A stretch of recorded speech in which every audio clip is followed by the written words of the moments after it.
আমরা একটু সিলেটে যাই, সেখানে মিষ্টি বিতরণ ও আনন্দ উচ্ছ্বাস করছেন এনসিপির নেতাকর্মীরা। আমাদের সহকর্মী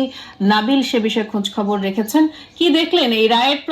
পরে এনসিপির নেতাকর্মীরা তাদের প্রতিক্রিয়ায় কি জানালেন, এবং সেখানে যারা জনসাধারণ আছেন এই রায়ে কি প্রতিক্রিয়া জানিয়েছেন, একটু বিস্তারিত করে জানাবেন আমাদের নাবিল।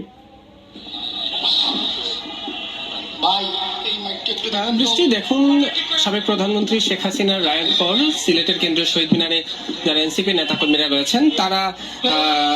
শহীদ মিনারে এসে জড়ো হন এবং রায় ঘোষণার পরপরই আমরা দেখেছি যে তারা নিজেদের মধ্যে মিষ্টি বিতরণ করেছেন এবং এই যে রায়, সেই রায়ে তারা সন্তুষ্টি প্রকাশ করেছেন এবং তারা বলেছেন যে শুধু রায় ঘোষণাই যথেষ্ট নয়, তারা চান যে এই যে রায়টি আসলে ঘোষণা করা হয়েছে সেই রায় যাতে দ্রুত কার্যকর হয়, অর্থাৎ সাবেক প্রধানমন্ত্রী শেখ হাসিনা যিনি ভারতে অবস্থান করছেন তাকে যাতে দ্রুত সময়ের মধ্যে বাংলাদেশে এনে সেই রায় কার্যকর করা হয়। পাশাপাশি সেই সময়ে যারা এই নিপীড়নের সাথে জড়িত ছিলেন